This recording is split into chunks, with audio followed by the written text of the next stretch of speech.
Donald Trump के office धारण करने के बाद आज वर्ल्ड पॉलिटिक्स में, विशेषकर ट्रांस अटलांटिक रिलेशनशिप में, नाटो के इतिहास में एक महत्वपूर्ण परिवर्तन आया है। डोनाल्ड ट्रंप ने और उनके प्रशासकों ने नाटो को, विशेषकर उसके यूरोपियन मित्रों को ये क्लियर कर दिया है कि अमेरिका अब नाटो का नेट सिक्योरिटी प्रोवाइडर नहीं रहेगा।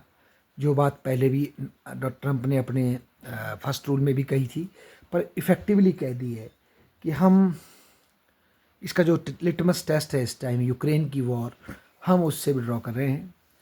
और ट्रंप ने ये कहा है, हम चाहते हैं कि नाटो के मेम्बरान, अन्य मेम्बरान जो यूरोप के सदस्य हैं, जर्मनी हो, फ्रांस हो या यूके हो, वो सब ये स्वीकार करें कि एक तो यूक्रेन का जो हिस्सा रशिया ने ऑक्यूपाई कर लिया है वो अब रशिया नहीं देगा, और यूक्रेन को नाटो में शामिल नहीं किया जाएगा ताकि यूक्रेन की न्यूट्रलिटी रहे और वो नाटो और रशिया के बीच में एक बफर का काम करे।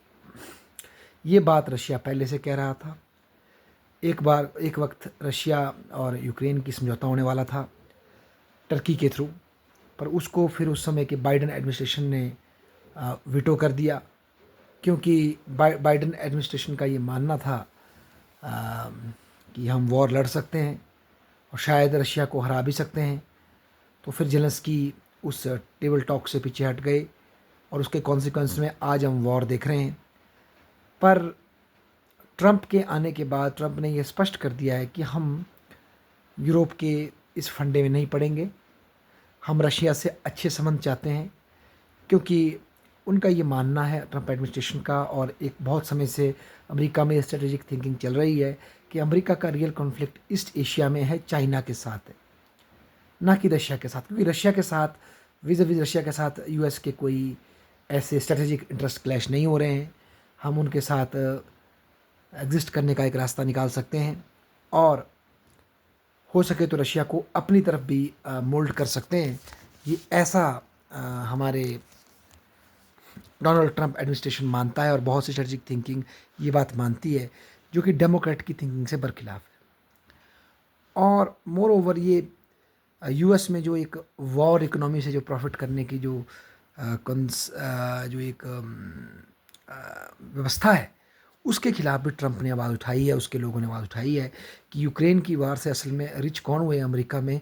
वो जो कि वॉर लॉबी के साथ जुड़े हुए हैं, जो कि वेपन्स को बेच रहे हैं यूक्रेन की रक्षा के नाम पे, पर फील्ड में जो है आम यूक्रेनियन लोग मर रहा है, रशिया का लॉस हो रहा है।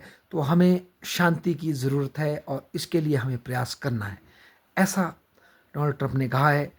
और हालांकि इसके खिलाफ जर्मनी से और यूके से रिएक्शंस आ रहे हैं। पहली बार अब तक जो यूरोपियन अमेरिका को फॉलो करते थे, आज वो अपनी वॉइस रेज कर रहे हैं। उनका ये मानना नहीं, यूक्रेन को, कईयों का ये मानना है कि यूक्रेन को नाटो में शामिल किया ही जाएगा, उसकी रक्षा हम प्रोवाइड करेंगे।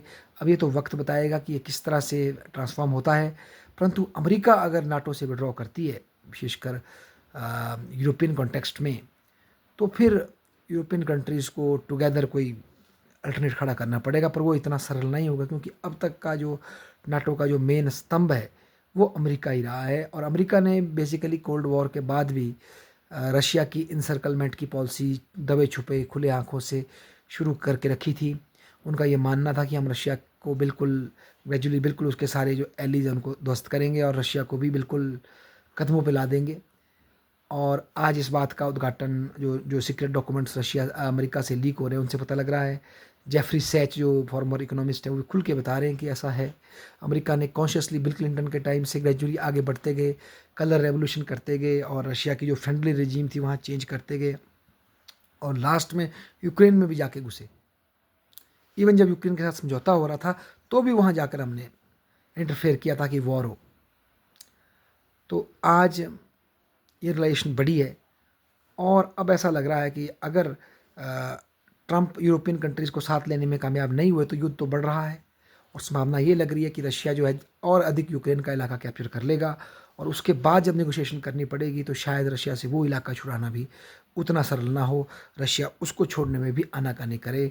तो कहीं न कहीं आज ये स्पष्ट हो गया है कि अमेरिका जो है यूक्रेन युद्ध से पीछे हट रहा है, और इसमें अब स्वाभिमान फंसा है यूरोपियन कंट्रीज़ का, और रशिया के साथ उनका कॉन्फ्लिक्ट खड़ा है।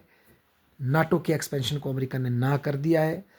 अब नाटो की पॉलिसी और अमेरिका की पॉलिसी में गैप खड़ा हो गया है, या जितना वीमेंट अमेरिका था, समर्थक था नाटो के एक्सपेंशन का यूरोप में, आज उससे अमेरिका विड्रॉ कर चुका है। ये एक बहुत बड़ी परिवर्तन आज हम देख रहे हैं हमारी आंखों के सामने यूरोप में। और ये एक तरह से जो ट्रांस अटलांटिक जो ट्रिटी थी, जो यूनियन थी, वो टूट रही है, और कहीं ना कहीं लॉन्ग टर्म में ये ईयू को भी फिर से अपनी स्वतंत्र विदेश नीति सोचने पर विवश करेगा, अपनी नीति सोचने का माध्यम देगा। नहीं तो अभी तक कई जगह ईयू हमेशा अधिकांशतः अमेरिका की फॉरेन पॉलिसी का ही पिछलगू रहा है।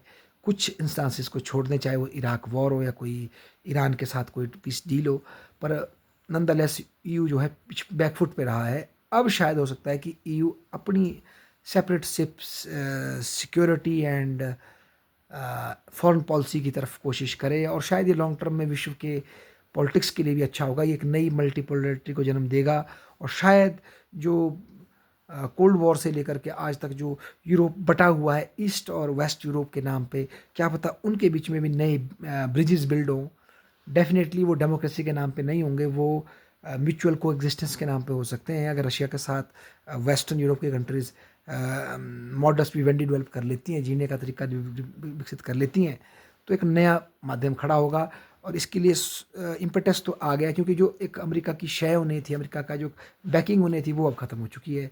तो अब कहीं ना कहीं अगर उन्हें कन्फ्लिक्ट भी परस्यू करना है तो अपनी जेब से करना होगा, और ये स्थिति आज यूरोप की कंट्रीज़ की है नहीं। उनमें इस लेवल की यूनिटी है नहीं। उनमें से कई कंट्रीज़ अंदर ही अंदर रशिया के साथ डील चाहती है। तो ये अब देखने वाली बात है कि किस तरह से ट्रांसफॉर्मेशन आएगा। पर नंदलेस डोनाल्ड ट्रंप ने एक नया क्वालिटेटिव चेंज वर्ल्ड पॉलिटिक्स में, विशेषकर अटलांटिक रिलेशनशिप में ला दिया है, और हम इसके विटनेस बन रहे हैं, और यूक्रेनियन वॉर इसका तत्कालीन कारण बना है।